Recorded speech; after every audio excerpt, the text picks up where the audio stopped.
Doctor ইউনূসের মতো একজন প্রতারক আমি আমার জীবনে তো দেখি নাই, কিন্তু ইতিহাস ঘাটলে পারে ভাই পাওয়া যায় না, পাবেন না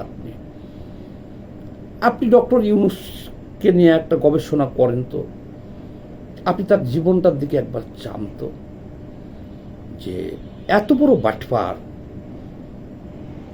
লোভী, স্বার্থবাদী এবং কৃপণ সবগুলোই তার ভিতরে আছে।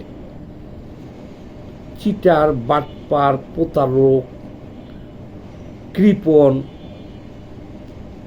জালিয়াতিবাজ, মহাপ্রতারক, বিশ্ববেহায়া, এই সবগুলো তার ভিতরে আপনি পাবেন এই ডক্টর ইউনূসের ভিতরে। তার সম্পর্কে কালের কণ্ঠে দেখেন একটা নিউজ হয়েছে, তো এগুলো আমরা আগেও জানি, সব জানি, কালের কণ্ঠ তো পুরোটা দিতে পারে নাই ইতিহাস। শেখ হাসিনা 15 বছরে যে লুটপাট করছে, 18 মাসে তো তার চেয়ে বহুত বহুত বহুত গুণ বেশি লুটপাট করছে।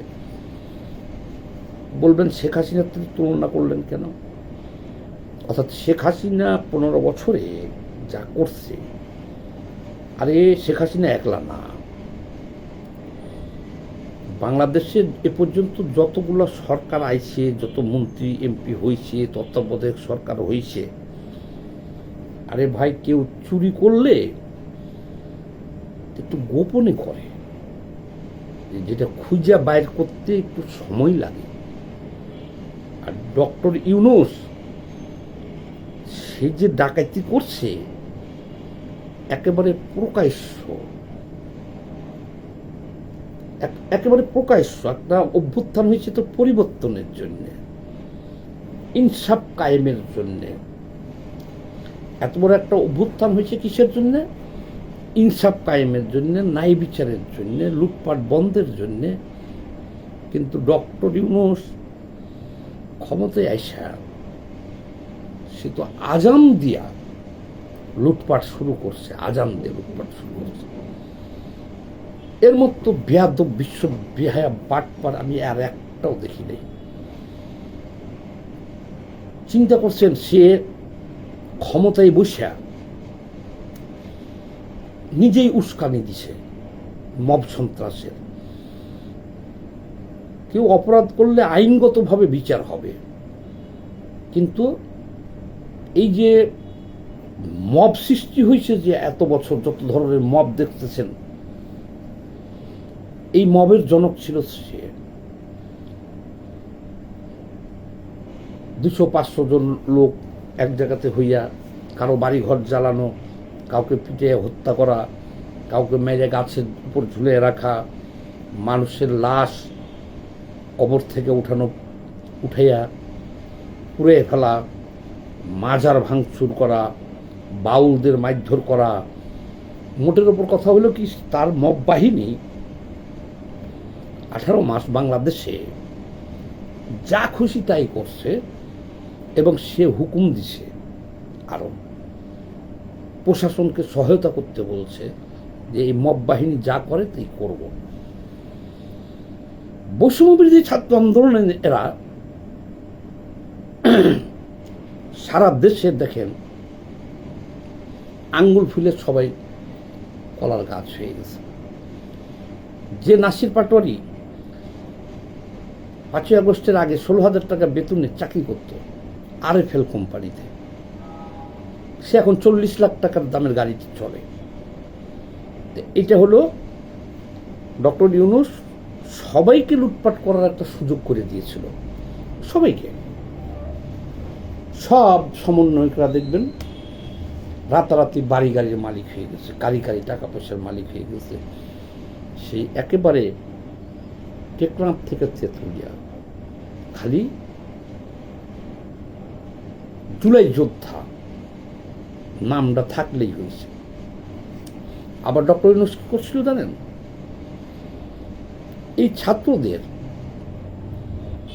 প্রত্যেকটা মন্ত্রণালয়েই এদেরকে কিন্তু নিয়োগ দিছিল দেখভালের জন্য, যে কে কী করে দেখবে এরা, নিয়োগ প্রতি জেলায় উপজেলায়, অনেকে হয়তো জানেনই না, সচিবালয়ে প্রতিটা মন্ত্রণালয়ে ছাত্রদের নিয়োগ দেওয়া হয়েছিল।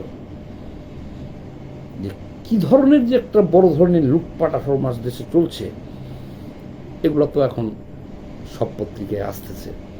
এবার আসেন ডক্টর ইউনূসের ইতিহাসটা একটু বলি। দেখেন, হাইকোর্টের রায় ছিল 666 কোটি টাকা ডক্টর ইউনূসকে দিতে হবে ট্যাক্স, সরকারকে, এটা জরিমানা ট্যাক্স। উনি হাইকোর্ট উনি ক্ষমতায় আইসা এক কলমের খোঁচাই ওটা মাফ করাই দিল। হাইকোর্ট কি মিথ্যা বলছিল? মিথ্যা বলে নাই, তার ট্যাক্স এটা দেয় নাই। আরো 220টা মামলা করেছিল, যাদেরকে পেনশন না দিয়েই, পাওনা বুঝে না দিয়েই গ্রামীণ টেলিফোন থেকে চাকরিচ্যুত করা হয়েছে তাদের অবৈধভাবে, তারা মামলা করছিল। সেই মামলায় তারা 12-13 হাজার কোটি টাকা পাইত, 12-13 হাজার কোটি টাকা পাইত। কিন্তু সেখানে ডক্টর ইউনূস ক্ষমতায় আসার পরে উল্টা আরও সেসব মামলা তো গায়েব করছেই, উল্টা যারা মামলা করছিল তারা অনেকেই জেলে, অনেকে পালাই গেছে দেশ ছেড়ে, অনেকে আত্মগোপনে, অডিও শেষ। ডক্টর ইউনূস এই গ্রামীণ ব্যাংকে 2029 সাল পর্যন্ত সরকারকে কোনো ট্যাক্স দিতে হবে না, তার আগাম লিখে নিচ্ছে, মাপ, হাজার হাজার কোটি টাকা মাপ। ডক্টর ইউনূস সরকারের ছিল হলো 30% ছিল গ্রামীণ ব্যাংকে সরকারের শেয়ার, সেটাকে কমে আরো 10%, 15% সে লয়ে গেছে, সরি আরো 20% লয়ে গেছে। এখন সরকারের আছে মাত্র 10% ওখানে, তাহলে আরো 20% ওখান থেকে নিয়ে গেছে। গ্রামীণ বিশ্ববিদ্যালয় একটা উনি নিয়ে নিয়েছে, আপনারা সবাই জানেন। আচ্ছা, ক্ষমতায় নিজে থাইকা নিজে এইভাবে ওপেন সব কিছু নিচে, এর আগে কোনো সরকার নিচে নিতে পারে যার লজ্জা শরম আছে? শুধু গ্রামীণ বিশ্ববিদ্যালয় নয়, গ্রামীণ ওয়ালেট নিচে একটা, এই যে বিকাশের মতন যে ই কমার্সে টাকা পয়সা লেনদেন হবে, সেটার লাইসেন্স নিচ্ছে। আপনি আশ্চর্য হয়ে যাবেন, ডক্টর ইউনূস আদম ব্যবসার জন্য লাইসেন্স নিচ্ছেন উনি একটা। তাহলে এইভাবে আজকে দেখেন, কালের কণ্ঠ খুলে দেখেন যে সে কত সুযোগ সুবিধা নিছে, কত দুর্নীতি করছে, এগুলো প্রকাশ্য করছে, হাজার হাজার কোটি টাকার। এই লোকটার বয়স 87 বছর, আর বাঁচবে কয়দিন বলেন তো? আর এই টাকা দিয়ে উনি কি করবে? এই জন্য বলছি যে এত বড় বাটপার, আপনি যদি তাকে বাটপার বলেন তাহলে সে বাটপার, আপনি যদি চিটার বলেন সে চিটার, আপনি যদি তাকে কৃপণ বলেন তাহলে সে কৃপণ। জীবনে একটা টাকা ভিক্ষুককে পর্যন্ত ভিক্ষা দেয় নাই, সারা জীবন এই গ্রামীণ ব্যাংকের নামে এই সুদখোর সারাটা জীবন সুদ খেয়ে আসলো, এবং এত নিষ্ঠুরভাবে সুদের ব্যবসা পরিচালনা করছে যে অনেক লোক আত্মহত্যা করছে। এই ঋণের কিস্তি দিতে পারে নাই, ঋণের টাকা দিতে পারে নাই, জেলে যাওয়ার ভয়ে আত্মহত্যা করছে, স্বামী স্ত্রী তালাক হয়ে গেছে। এটা মহা জঘন্য সুদখোর লোকে একটা, কিভাবে জানিয়ে আমাদের ঘাড়ের উপর বসলো, বসে এই 18 মাস সে লুটপাট করছে। সে একলা করে নাই তো, দেখেন স্বজন প্রীতি কি জিনিস। সে তার ভাতিজাকে এনে চাকরি দিয়েছে, তার ভাইকে এনে চাকরি দিচ্ছে, আর তার ওখানে যতজন ছিল সব তো গ্রামীণ ব্যাংকে, তারা সাথে আগে যারা গ্রামীণ ব্যাংকে, গ্রামীণ টেলিফোনে যারা ইউনূসের সাথে ছিল সহকর্মী, এদেরকে সবাইকে নিয়ে আসছে ও দায়িত্ব পেয়ে, উপদেষ্টা করছে। এই যে দেখেন না, নূরজাহানকে উপদেষ্টা করছিল, স্বাস্থ্য উপদেষ্টা। তো ও স্বাস্থ্যের কি বুঝে? এমনই লুটপাট করছে যে এখন হামে আমাদের দেশের শত শত শিশুরা মারা যাচ্ছে। অর্থাৎ সে তো জানাশোনা বিদ্বান লোকরাই সেখানে বসায় নাই, সে বসাইছে তার লোক যারা একসাথে গ্রামীণ ব্যাংকে ছিল, গ্রামীণ টেলিফোনে ছিল, যাতে একসাথে মিলিতভাবে লুটপাট চিটারি বাটপারি করতে পারে, এবং দেদাস্যে বাটপারি করছে। এই বাটপারের আরো ইতিহাস আছে, বলি শুনেন। আরে সে হিন্দু, মুসলমান, বৌদ্ধ, খ্রিস্টান, এটাও কি আপনারা বলতে পারবেন? পারবেন না। সে হলো সমকামী ক্লাবের সদস্য ইউরোপের। সে সমকামকে সমর্থন করে, কিন্তু বাংলাদেশ তো এটা সমর্থন করে না। তার টুপি মাথায় দেওয়া ছবি, এই সে ক্ষমতায় থাকছে না, দুইটা ঈদে যে নামাজ পড়ছে, এই টুপি মাথায় দেওয়া একটা ছবি পাওয়া গেল। আর জীবনে কোনোদিন তাকে কোনো নামাজ, ঈদের নামাজ, জুম্মার নামাজ, তার সারা জীবনে আর কোনোদিন তাকে মসজিদে দেখছেন? খালি রাষ্ট্র ক্ষমতায় আছে দেখে ঈদের নামাজ পড়তে গেছিল, এই টুপি পরার ছবিটা তার পাওয়া যায়। সে কোন ধর্মের লোক? সে, আমি ধর্মের কথা কেন বলতেছি, মানে তার চরিত্র বলতে আর কোনো কিছুই নাই। হৃদয়ে তার দাগ পড়তে পড়তে পড়তে পড়তে এমন হয়েছে যে এখন মানুষ মরলেও সে হাসে। সে খ্রিস্টান ধর্ম গ্রহণ করে একজন খ্রিস্টানকে বিয়ে করছিল, আমেরিকান। তার সেই স্ত্রীর ঘরে একটা বাচ্চা আছে, তারপরে ওটা ডিভোর্স হয়ে যায়, আর জীবনে তার খবর নাই। এবারকার মনে হয় খবর নিচ্ছে যে সে কত নিষ্ঠুর দেখেন, আর জীবনে খবর নাই। তার সেই মেয়েটা আবার নর্তকী হয়েছে যাত্রাপালার, সেটা আমরা এখন জানলাম, এখন দেখলাম। তারপরে সে আর একটা বিয়ে করছে, সে ঘরে তার আর একটা মেয়ে আছে, কিন্তু সে ধর্ম চেঞ্জ করে নাই।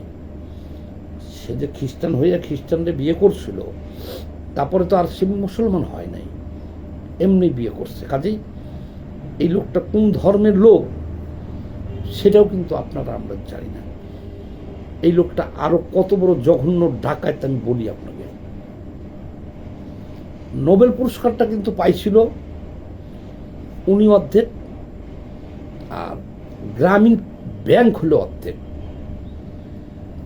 গ্রামীণ ব্যাংকের পক্ষের থেকে গ্রামীণ ব্যাংকের প্রতিনিধি যে তাসলিমা আক্তার, উনি কিন্তু ওনার সাথে যে সুইজারল্যান্ড যে এই নোবেল প্রাইজটা নিয়ে আসছে। কিন্তু এই নোবেল প্রাইজটা নিয়ে আসছে, কিন্তু আজ পর্যন্ত দেখছেন সেই মেয়েটার কোথাও আছে, সেই মেয়েটাকে মাইরে ফেলছে না গুম করে ফেলছে কেউ জানে না। ওই যে উনি থাকলে গ্রামীণ ব্যাংকে সবাই তখন, এবং এটা রুলস, যখনই নোবেল জয়ী বলতে হবে তখন দুজনের নাম নিতে হবে, যে নোবেল গ্রামীণ ব্যাংক অর্ধেক এবং গ্রামীণ ব্যাংক অর্ধেক এবং ডক্টর ইউনূস অর্ধেক। এই কথাটা যাতে কোনো মিডিয়ায় না আসে, কারণে ওই মেয়েটা কি মাইরে ফেলছে না গায়েব করে ফেলছে না কি করছে, অনেকেই বলতেছে যে সে এখন নাকি তাকে গ্রামীণ ব্যাংক থেকে বের করে দেওয়ার পরে, তো গ্রামীণ ব্যাংকে তারও তো লোন ছিল অনেক, সে বাড়িঘর বেচছে গ্রামীণ ব্যাংকের টাকা শোধ করে দিয়া সে এখন পাথর ভেঙে খায় বানেশ্বর, রাজশাহীর এই দিকে। তাহলে এই ডক্টর ইউনূস তাকে নিয়ে গেল সাথে, নোবেল পাইল অর্ধেক। এই একটা নারীর এই পাথর ভেঙে খাইতে হয়?